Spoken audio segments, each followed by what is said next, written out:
Public का आना जाना बहुत था, तो उसकी भेस में ये दाखिल हुआ, लेकिन उस वक्त ये इसने अपने आप को ख़ुदकुश जैकेट से मुसल्ला नहीं किया था। बाद में जो भी प्रोसीजर था अडॉप्ट करके एंड फाइनली वो पहुंचा है मस्जिद के अंदर और वहाँ जाके अपने आप को धमाकेखेज़ मवाद के साथ उड़ा लिया।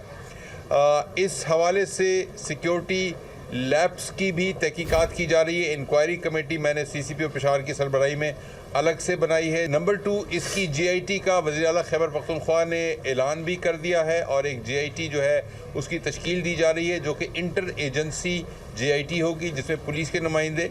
हमारे हसास इदारों के नुमाइंदे और दीगर तहकीकाती इदारे जो हैं उनके नुमाइंदे भी शामिल होंगे और इंशाअल्लाह तहकीकात करके हम इस बात को